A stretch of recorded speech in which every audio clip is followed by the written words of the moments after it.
Bueno, Lota. Lota es un pueblo mapuche, ya en sus tiempos de la colonia. Su nombre original es Lauta, que significa pequeño caserío, en Mapudungún, lengua originaria del pueblo mapuche. Cuenta la historia de que ellos en su tiempo encontraron carbón, pero un carbón que estaba en la superficie, o si lo tenían que sacar no era tan profundo.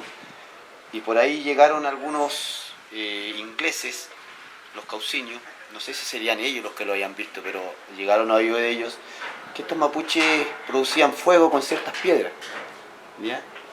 Ya había sido explotado el carbón en Europa, entonces ellos tenían mayor conocimiento con respecto a lo que era el carbón. Entonces, simplemente con engaños, con artilugios y otras cosas, con un trozo de aguardiente por ahí que le llaman también, que mi papá en la cárcel lo cuenta, le arrancaron esta tierra, ya se lo robaron y empezó a producir la empresa, una de las empresas más grandes de carbón de Sudamérica. Y se crea la empresa del carbón de los cauciños, que pasó de generación en generación. Se arman las minas de carbón y se empieza a explotar. Carbón que se mandaba hacia Europa, carbón que movía industria, carbón que movía locomotoras, carbón que movía, que ganó guerras, ¿ya? Y que se llenaron de plata estos, estos personajes. Se trajo gente del campo, se trajo gente de otras partes a producir el carbón. Entonces acá nos encontramos en una zona con mucha historia. Fueron 150 años de extracción de carbón, que generaron muchas historias sociales, muchas batallas sindicales, grandes huelgas, miles y miles de trabajadores en las calles. A sangre y fuego se lograron algunas reivindicaciones mínimas, como fue la ley de lámpara a lámpara, como fueron las 8 horas de trabajo, como fueron algunos subsidios para los hijos de los trabajadores. Y este era un pueblo netamente carbonífero. La cuenca del carbón le llamaban acá. Entonces acá nosotros nos encontramos en el Golfo de Arauco. Arauco, tierra mapuche, tierra autóctona. Estamos en un lugar a orillas del mar, el Océano Pacífico que nos baña acá, que también nos da el fruto de lo que es el mar, pescados, mariscos. La historia aquí en el carbón fue una historia de lucha, de compromiso, de reivindicaciones, donde corrió mucha sangre acá. Fuimos siempre golpeados y todavía lo somos. Ya las minas se cerraron, 17 años que se cerraron. Es extraño lo que pasa acá, que nosotros nos convertimos en una ciudad dormitorio, que la gente viene a dormir y se va a trabajar a otro lado. Pero cuando existían 40.000, 35.000 personas, 12.000 personas trabajaban en la mina. Entonces, todo rodeaba en torno a lo que era la extracción del carbón. Una identidad que tiene que ver con la historia de Lota, con la historia de la minería, incluso la historia más allá de la minería, la historia que tiene que ver con el pueblo mapuche. Tenemos mucho que ver, mucho que hacer desde el punto de vista de la educación, de la conciencia de la gente. Tenemos que recuperar que el lotino vuelva a enorgullecerse de su historia, ¿no? Vuelva a enorgullecerse de las luchas del movimiento obrero, de las luchas del sindicalismo, y no vea justamente como enemigos, ¿no? Al mundo sindical, al mundo de las luchas, en definitiva, por mayores justicia social, por reivindicación. Y hay una gran deuda desde ese punto de vista con esa historia. Se cierran las minas y se promete una reconversión que nunca pasó. Aquí no existe industria, aquí no hay ningún tipo de medio de producción. Ya, yo creo que la empresa más grande que existe acá es la municipalidad, siendo un ente no productivo. Entonces la gente tiene que salir a otras partes de Chile a buscar el sustento. Aquí hay mucha gente que trabaja en el norte, en las minas de cobre, pero el arraigo minero queda. Aquí por cualquier rincón que tú pasas por Lota queda el arraigo bien marcado. Se nota que el carbón fue fundamental.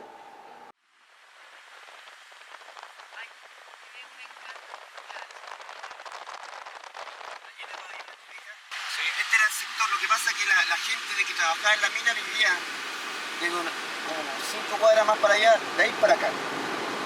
Ellos vivían acá y ellos tenían que consumir todos sus productos acá, porque se les pagaban con fichas.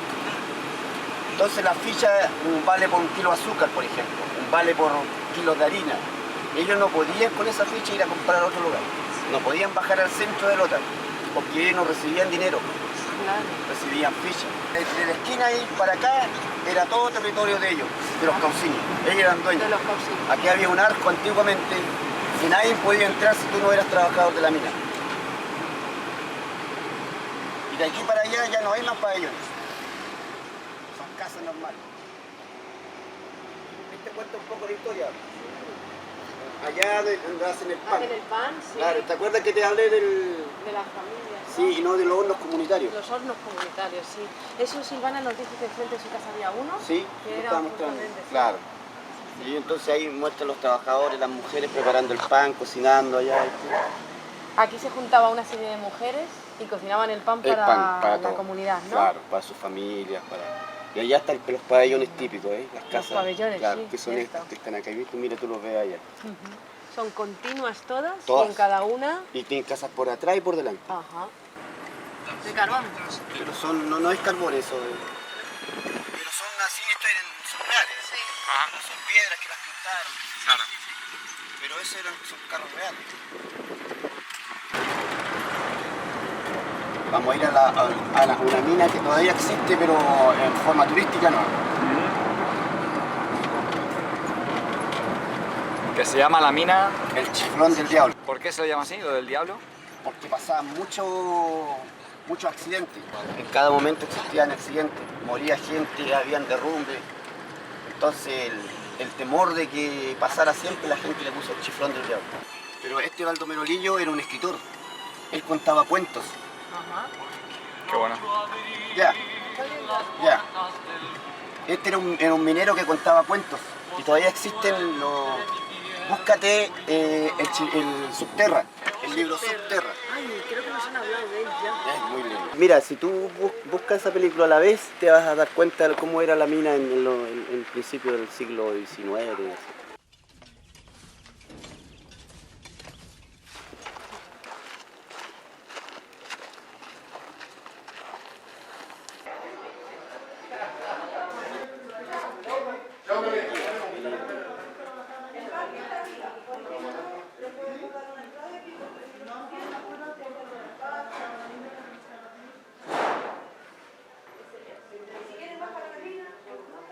Bueno, estos eran los carros donde transportaban los mineros bajo la mina.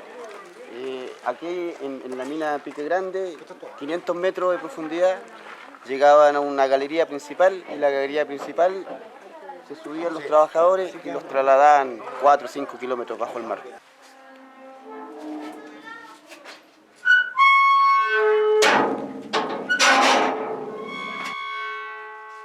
Bueno, estos eran los pabellones de Lota. Esta es una réplica exacta en Inglaterra traían, porque los cauciños eran ingleses. Entonces ellos vieron allá cómo se trabajaba en Inglaterra, cómo se tenían los trabajadores asignados. ¿Ya? Bueno, acá los trabajadores eran gente de campo, gente que vivía, que no conocía tampoco otra realidad. Entonces para ellos, a lo mejor en ese tiempo era una cuestión normal. Entonces ellos vivían amontonados. De hecho, vivía gente que se terminaba el turno, tenía que irse para sus casas y el que venía entrando ocupaba las mismas piezas donde estaban ellos. Que trabajaban 12, 14 horas diarias, todos los días de semana, y ellos llegaban aquí a pseudo descansar, porque en realidad... Entonces esta era una réplica que se hizo en la película Subterra, de un escritor chileno lotino, Baldomero Lillo, que él escribía cuentos.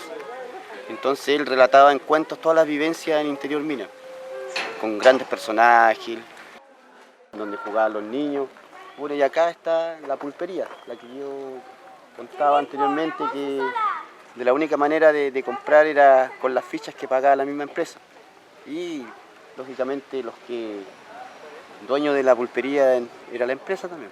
Entonces era un círculo viciado, que ellos recibían el dinero, se lo entregaban a los trabajadores en ficha, pero después lo volvían a recibir.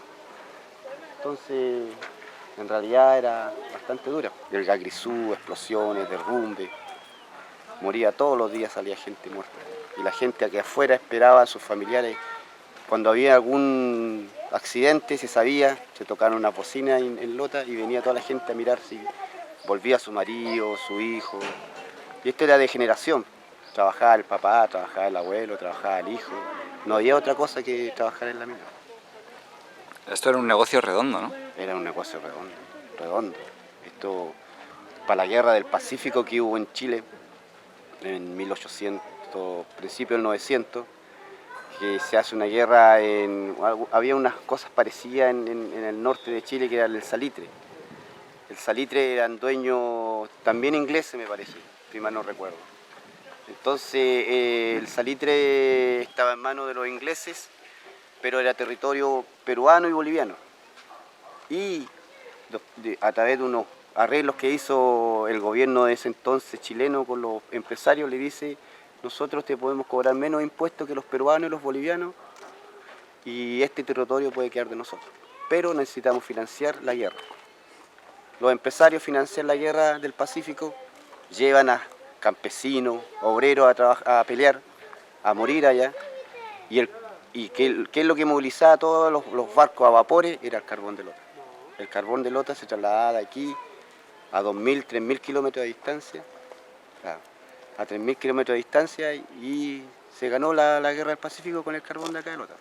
Se le arrancó territorio a Perú, a Bolivia, y quedó en manos de chilenos. ¿Pero por qué? Por el financiamiento de los empresarios. Ellos eran dueños de todo, de los colegios, de los hospitales, de todo. Y era una compuerta, ¿no? Porque abajo hay mucho aire viciado. Entonces ese aire, esa compuerta era para limpiar el aire. Entonces cada cierto rato lo único que tenía que hacer era mover la compuerta. Y el niño no quería trabajar y lo amarran a un poste y lo dejan ahí. No, le dije: tú tienes que quedarte acá porque a nosotros no nos alcanza la plata, el dinero, y tienes que trabajar, tienes que ayudar. Ya cumpliste 12 años. Y el niño llorando se queda hasta que después se acostumbra con el tiempo. Pero el niño lo amarran y tiene que abrir y cerrar la puerta. Es uno de los cuentos que relata Baldomero Lima. Yo también empecé a trabajar aquí en la mina cuando tenía 8 años.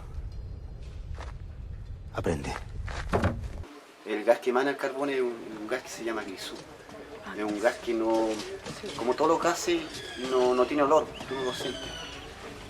Y se quedaban dormidos ahí o si no explotaban. Entonces una de las maneras de saber si había un gas era un palo largo así. Le amarraban un pájaro en la punta. El pájaro lo metían por adentro así. Y después lo sacaban. Si el pájaro estaba vivo, no había. Pero si el pájaro está muerto, no había que entrar hasta que el viento sacara el gas. Sí. Eso existió. Sí, eso es una medida de todas las minas, porque recuerdo que también mi abuelo me lo contó. Sí. Y digo, pobre pajaritos.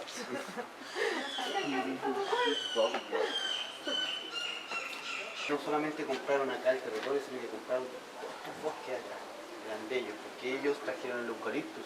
Sí. Y el eucalipto es de una madera muy dura. Y con eso fortificaban la mina, con puro eucalipto. Lo que pasa es que, aparte de los cauciños de comprar el territorio en sí, aquí, ellos compraron todo lo que son los bosques alrededor acá. Y ellos trajeron porque el eucalipto no es propio de acá de la zona, ni siquiera de Chile. Y los trajeron de Europa, me parece que trajeron el eucalipto, porque es un madero muy duro, especialmente cuando lo cortas y lo dejas secar. Es prácticamente imposible quebrarlo. Entonces eso les servía como fortificación. Estos son puros maderos de eucalipto que están en el interior mina.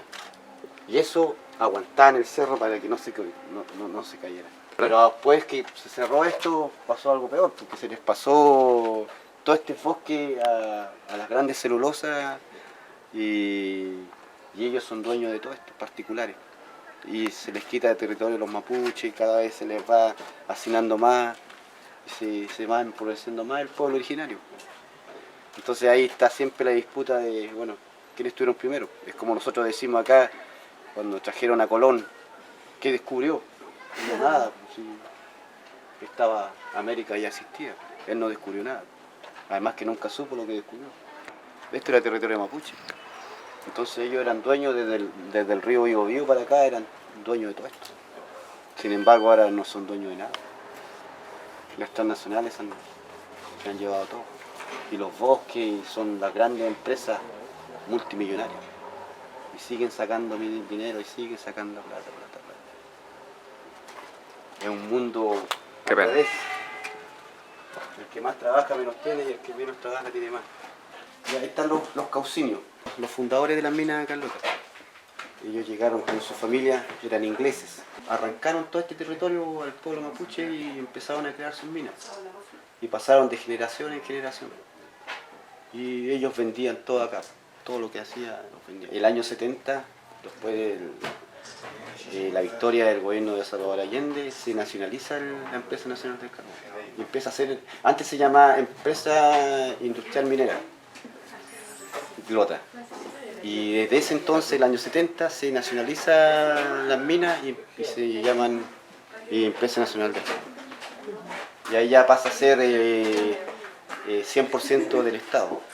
Y el primer gerente general de NACAR fue justamente papá de Basilio Carrilla, don Isidoro Carrilla. Él fue el primer gerente obrero que hubo en Chile. El año 73, después del golpe militar, a él lo fusilan, lo matan. Pero él era el gerente general de NACAR. Esto movía mucha plata. Se hicieron multimillonarios, esto no eran personas millonarias cuando llegaron acá. Pero de aquí se fueron millonarios. Le dice, yo te voy a construir un jardín. Y a su señora, que es su esposa. Y le trae árboles de todas partes del mundo. De la India, de África, de todas partes de Latinoamérica. Trae animales exóticos y hace un tremendo palacio ahí. Y le construye el jardín a su señora. Y los trabajadores vivían amontonados en los pabellones y ellos vivían en unos palacios gigantescos.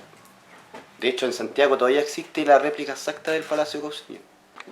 Él era el escritor de acá que teníamos. Él les contaba, porque si no fuera por él, a lo mejor las generaciones venideras no hubiese sabido lo que pasaba antes.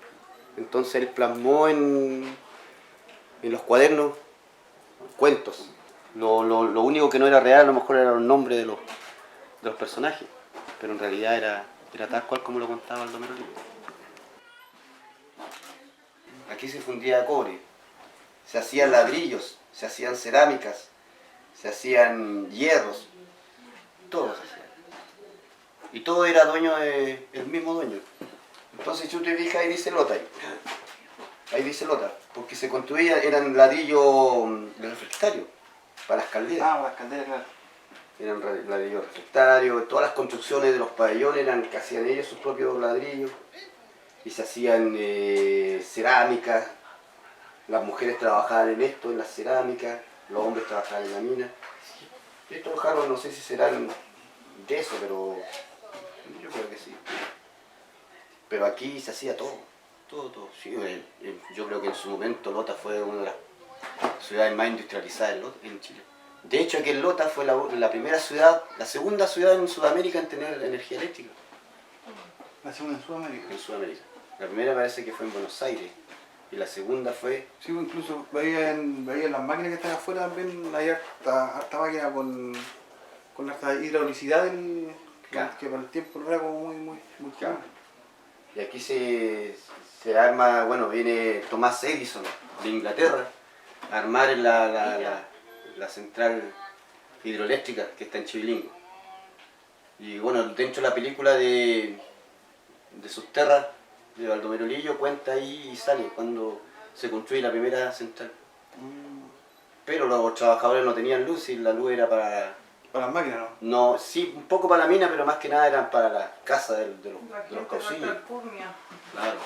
Ellos tenían luz, energía en sus casas, en sus pasillos, pero la gente vivía...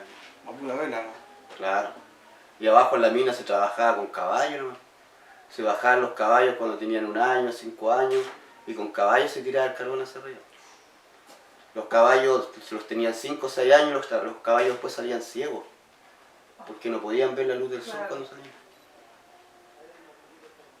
Los caballos pues o los mataban o se los comían, pero los caballos no servían para nada porque los trabajadores iban y volvían, pero los animales que trabajaban en el interior mina no... Se mantenían ahí. Claro, los tenían ahí encerrados, 5 años, 6 años, cuando ya los sacaban, cuando ya eran viejos. Eran viejos, claro. Ya no servían para otra cosa. Aquí se trabajaban los niños de 10, 12 años, ya trabajaban en la mina en ese entonces. Le daban pegas específicas, pegas para cuidar algo, alguna máquina, qué sé yo. Claro. Pero ya trabajaban en la mina. Con 12 años se trabajaba en el interior mina. Ya eran grandes para ellos. ¿Ustedes se quejan? Bueno, yo no tengo nada que ver con el chifón, yo vivo acá, ¿no? Yo soy de acá. Y lógicamente tengo que saber la historia, porque si no uno no sabe su historia, no sabe para dónde va. Es como lo que pasó en Chile, si uno no sabe lo que pasó en Chile, no sabe a dónde va a llegar. Vivir como un pájaro, no. Sí, muchas gracias. Chao.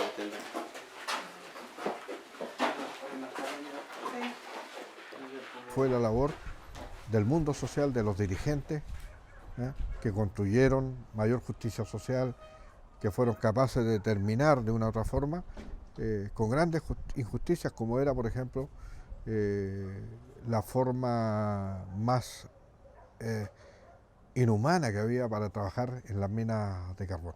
Así que es una tarea ardua que a mí en lo personal, cuando regresé a Lota después de muchos años que estuve fuera, yo pensé que estaban muchas de esas cosas arraigadas, y no era así, muy por el contrario, muchas de esas cosas están olvidadas en las nuevas generaciones, y yo creo que esa es una tarea que tenemos para recuperarla y volverla a poner en el sitio que corresponde.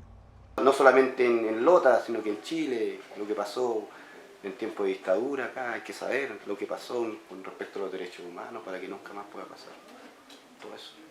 Porque si no, esto va a volver a pasar. Latinoamérica son países muy sensibles en ese sentido, que en cualquier momento las Fuerzas Armadas son de élite, ¿verdad? Entonces, como son elitizadas, ellos les cubren los derechos a los grandes empresarios, a las grandes transnacionales, están vendidos. Aquí un obrero no puede ser un general ni llegar a grandes, altos mandos de cualquier tipo de ejército de las Fuerzas Armadas, porque tú tienes que tener apellidos, tienes que tener dinero. Entonces, mientras no se cambie eso, en cualquier momento esto es una bombita que puede explotar. Si los intereses de ellos no se le están cubriendo, digámoslo así, de esa manera, ellos en cualquier momento se pueden dar vuelta y pueden volver a hacer lo que se hace en los tiempos de los años 70 aquí en Latinoamérica. Totalmente. Esto para amasar la harina del pan. Esto existían en las casas. Entonces las mamás en las casas hacían unos amasijos de panes, 5 o 10 kilos de pan dependiendo de la familia. Nosotros éramos en general familias muy numerosas. Yo tengo 8 hermanos, 7 hermanos. Basili tenía 2 hermanos. Y así era lo normal en las casas. Entonces el papá trabajaba, la mamá no trabajaba, porque era mal visto que la mujer trabajara. Este era un pueblo muy machista. El machismo aquí era muy fuerte, muy fuerte. La mujer para la casa y el hombre para trabajar. Entonces los sueldos nos cansaban. Entonces teníamos que recurrir a comprar harina y hacer el pan para poder costear menos. Entonces la mamá hacía un amasijo que aquí se amasaba y se daban vuelta y vuelta y vuelta hasta que la harina quedaba de una forma ya buena para poder hacer pan. Este es un horno comunitario. Aquí se hacía el pan minero, muy conocido en la región. Es un pan muy rico. Nosotros lo comíamos con mi familia, yo creo que mi mamá hacía 40 panes, más o menos así, 20, 30 panes. Apenas salía el pan ya nos comíamos 10 panes así, pero en el momento. Se juntaron unos maderos secos y se hacía un fuego antes. ¿Ya? Después que la leña se consumía completamente, se barría todo el fondo del horno y se botaba un poco de ceniza acá y se dejaba acá siempre un poquito. Una vez que con esto se limpiaba el interior, como es barro y el ladrillo mantenía el calor. Y simplemente se tiraban los panes adentro con unas paletas. Este está hecho pedazo. Era una paleta así como un remo de un bote. Entonces tú le ponías el pan aquí y los tiraban ahí, y los dejaban ahí, los dejaban. Y lo cubrían todo el espacio con pan, todo el espacio. Después se le echaba harina cruda acá, porque esa harina cruda daba humo y tostaba el pan por encima. Posteriormente se tapaba y se le ponía en trapo mojado acá. Y ahí se esperaba, 15-20 minutos. Después se sacaba, se veía, está listo, se sacaba. Pero el proceso era más grande porque había que sobar el pan, hacer el amasijo de harina y todo eso. Extraer bajo el fondo del mar el carbón, el carbón, el carbón, trabajando en las minas de Lota. Se oye el ronco y febril martillero del obrero que lanza sus notas al abrir el tenaz laborero. No le teme al temor y no cede al peligro que pueda encontrar. El minero jamás retrocede, pues su lema es siempre triunfar. Los mineros queremos honrar al que sigue la ruda labor, extraer bajo el fondo del mar el carbón, el carbón, el carbón.